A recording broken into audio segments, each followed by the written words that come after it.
ಎಲ್ಲರಿಗೂ ನಮಸ್ಕಾರ. ಶಾಂತ ಯೂಟ್ಯೂಬ್ ಚಾನೆಲ್ಗೆ ಸುಸ್ವಾಗತ. ನಾನು ಇವತ್ತು ಉತ್ತರ ಕರ್ನಾಟಕ ಶೈಲಿಯ ಜೋಳದ ರೊಟ್ಟಿಯನ್ನು ಮಾಡ್ತಾ ಇದ್ದೀನಿ. ಇದಕ್ಕೆ ಮಾಡಲು ಬೇಕಾಗುವ ಸಾಮಗ್ರಿಗಳು: ಒಂದು ದೊಡ್ಡ ಬೌಲಷ್ಟು ನಾನು ಜೋಳದ ಹಿಟ್ಟನ್ನು ತಗೊಂಡಿದ್ದೀನಿ. ಇದರಿಂದ ನಾನು 2.5 ಕಪ್ಪಷ್ಟು ನೀರು ಹಾಕ್ತೀನಿ. ಸ್ವಲ್ಪ ರುಚಿಗೆ ಉಪ್ಪು ಹಾಕ್ತೀನಿ. ನಾನು ಈಗ ಮೊದಲಿಗೆ ಗ್ಯಾಸ್ ಸ್ಟವನ್ನು ಆನ್ ಮಾಡ್ತಾ ಇದ್ದೀನಿ.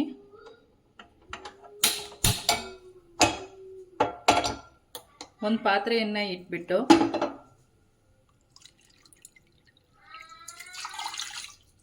ಎರಡೂವರೆ ಬೌಲ್ ನೀರನ್ನು ಹಾಕ್ತಾ ಇದ್ದೀನಿ.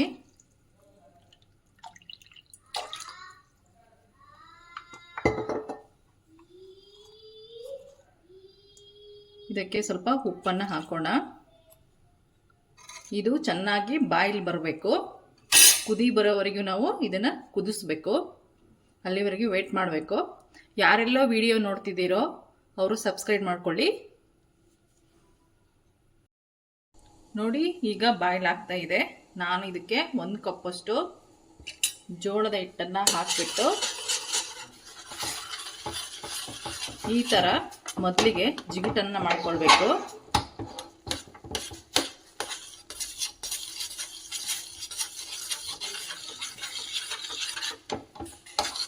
ಈ ಥರ ಜಿಗಿಟ್ ಮಾಡ್ಕೊಳ್ಳೋದ್ರಿಂದ ರೊಟ್ಟಿ ಯಾರಿಗೆ ಮಾಡಕ್ಕೆ ಬರಲ್ಲೋ ಅವರು ಕೂಡ ರೊಟ್ಟಿಯನ್ನು ತುಂಬ ಚೆನ್ನಾಗಿ ಮಾಡ್ಬೋದು.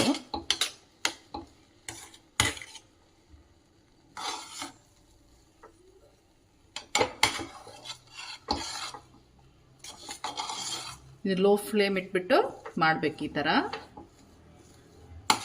ಈ ಜಿಗುಟನ್ನು ಮಾಡ್ಕೊಂಡ್ಬಿಟ್ಟು ನಾನು ಗ್ಯಾಸ್ ಸ್ಟವನ್ನು ಆಫ್ ಮಾಡ್ತಾ ಇದ್ದೀನಿ. ನೋಡಿ, ಈಗ ನಾನು ಈ ಜಿಗುಟನ್ನು ಪಾತ್ರೆಗೆ ಹಾಕ್ಕೊಳ್ತಿದ್ದೀನಿ. ಇದು ಸ್ವಲ್ಪ ಬಿಸಿ ಆರಲಿ.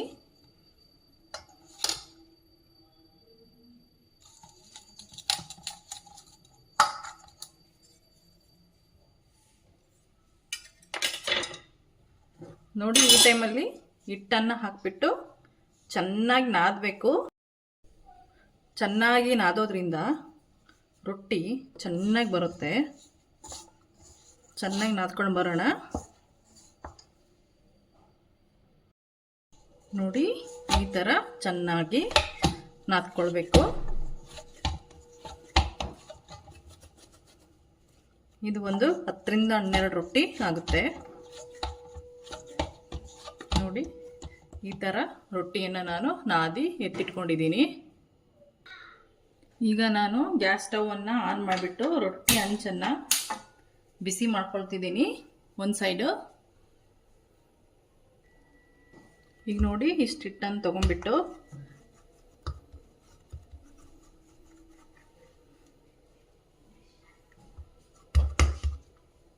ಈ ರೊಟ್ಟಿಯನ್ನು ಮಾಡೋಣ.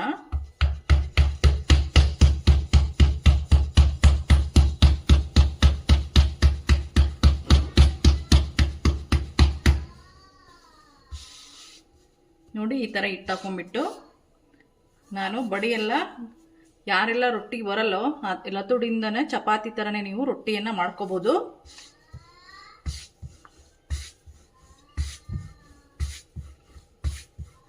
ನೋಡಿ, ಈ ಥರ ಸೈಡಿಂದ ಉದ್ದಿದ್ರೆ ರೊಟ್ಟಿ ಅರಿಯಲ್ಲ. ಮಿಡಲಲ್ಲಿ ಉದ್ಬಿಟ್ರೆ ರೊಟ್ಟಿ ಮಿಡಲಲ್ಲಿ ತಳ್ಳ ಆಗಿಬಿಡುತ್ತೆ, ಸೈಡಿಗೆಲ್ಲ ದಪ್ಪ ಆಗಿಬಿಡುತ್ತೆ. ನೋಡಿ, ಈ ಥರ ರೊಟ್ಟಿಯನ್ನು ಮಾಡ್ಬೋದು. ನೋಡಿ, ಎಷ್ಟು ದೊಡ್ಡದು ಬೇಕಾದರೂ ನಾವು ಮಾಡ್ಕೋಬೋದು.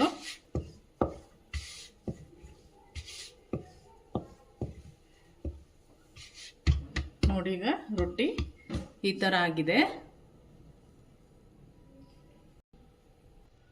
ಈಗ ಹಂಚು ಬಿಸಿ ಆಗಿದೆ. ನೋಡಿ, ನಾನು ರೊಟ್ಟಿಯನ್ನು ಹಾಕ್ತಾ ಇದ್ದೀನಿ ಹಂಚಿನ ಮೇಲೆ.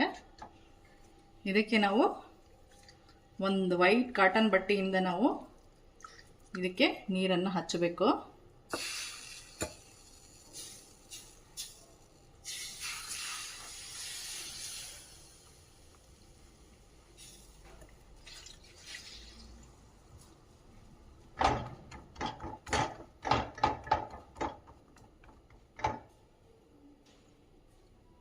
ಈಗ ಇದು ಚೆನ್ನಾಗಿ ಬೇಯಲಿ.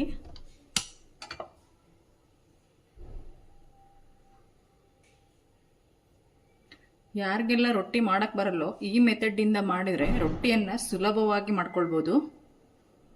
ಹೆಲ್ತಿ ಕೂಡ ಇದು ಆರೋಗ್ಯಕ್ಕೆ.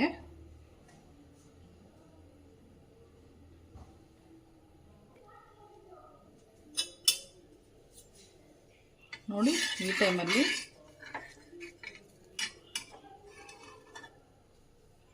ಒಂದು ಸ್ವಲ್ಪ ಬೇಯಲಿ. ನೋಡಿ ಈ ಟೈಮಲ್ಲಿ ರೊಟ್ಟಿಯನ್ನು ತಿರುವಾಕಬೇಕು. ತಿರುವಾಕ್ಬಿಟ್ಟು ಒಂದು ಕಾಟನ್ ಬಟ್ಟೆಯಿಂದ ಲೋ ಫ್ಲೇಮಲ್ಲಿಡಿ. ಕಾಟನ್ ಬಟ್ಟೆಯಿಂದ ಇದನ್ನು ಒತ್ತಬೇಕು. ಚೆನ್ನಾಗಿ ಬೇಯುತ್ತೆ ಇದು ಒತ್ತೋದ್ರಿಂದ. ನೋಡಿ ಯಾವ ಥರ ಪೂರಿ ಥರ ಉಬ್ಬಿ ಬರುತ್ತೆ ಇದು.